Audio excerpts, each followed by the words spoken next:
flexibly according to changing circumstances. In this segment, Secretary Clinton, you go first. You have 2 minutes. Thank you very much, Chris, and thanks to UNLV for hosting us. You know, I think when we talk about the Supreme Court, it really raises the central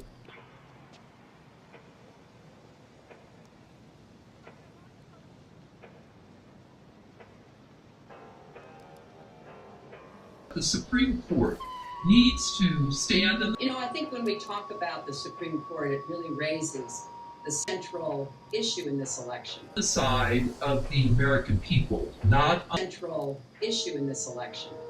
Namely, what kind of country are we going to be? What kind of opportunities will we provide for our citizens? What kind of rights will Americans have? And I feel strongly that the Supreme Court, the side of the powerful court, needs to stand on the side of the American people, not on the side of the powerful corporations and the wealthy. For me, that means that we need a Supreme Court that will stand up on behalf of women's rights, on behalf of the rights of the LGBT community, that will stand up and say no to Citizens United, a decision that has undermined the election system in our country because of the way it permits dark, unaccountable money to come into our electoral system. I have major disagreements with my opponent about these issues and others that will be before the Supreme Court.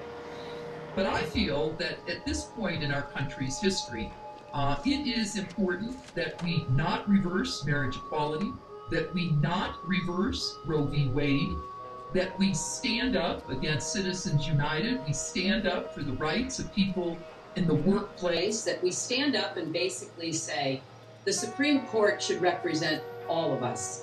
That's how I see the court and the kind of people that I would be looking to nominate to the court would be in the great tradition of standing up to the powerful, standing up on behalf of our rights as Americans.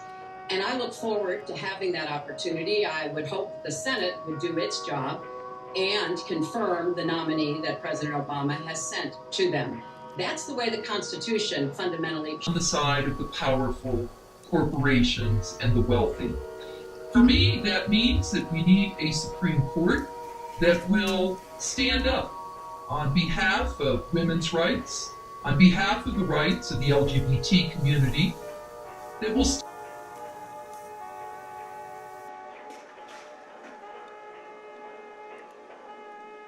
Your presidential candidates, which one of them is actually telling you the truth? Which one of them do you think is actually honest enough and actually cares about you? These are expert liars, both from the Democratic Party to the Republican Party. Expert liars. Your leaders are selected, not elected. You may think that your leaders are actually being elected and that you are the one responsible for electing them because you actually think that your vote far outweighs all the other votes because they tell you, get out there and vote and you make a huge difference. However, your leaders are selected. Which one of them is telling the truth? None of them. Do you know what is just as equally real as politics? Professional wrestling. But you know what I would rather actually watch? Professional wrestling. Do you know why? Because they actually tell you the truth. They're honest enough to tell you that it's not real. It's all entertainment. Your leaders, your scientists, the experts, they may all tell you they may all tell you that they're telling you the truth. And they have other experts who will also stand on their behalf and also justify their claims. And all you are left with is just simply their word, and because they're experts, you will not question authority. You think that they're telling you the truth, and you take it for what it is.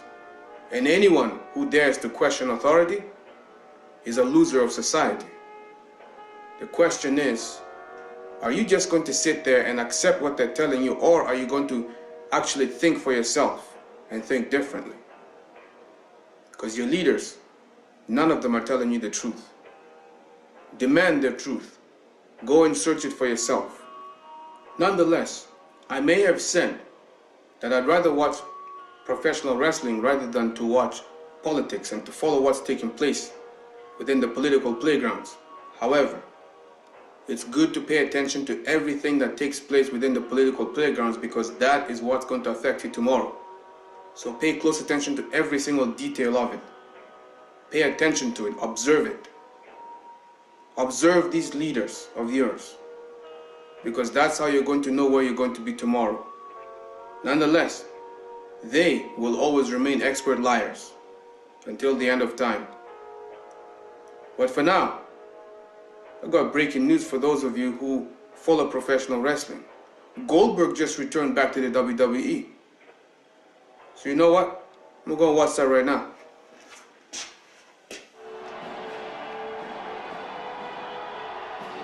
And by the way, thanks for tuning in and for joining me. This is The Controversy 7. Stay tuned and subscribe for more information. Be sure to go on our website, www.thecontroversy7.ca. Now I gave you a good commercial. Now you know what to do. Thank you for tuning in and for joining me. Until next time, you take care of yourselves. And kids, don't do drugs. Alright, I'll see you guys next time. Brock Lesnar challenged me to a fight. But he didn't have the balls to do it himself.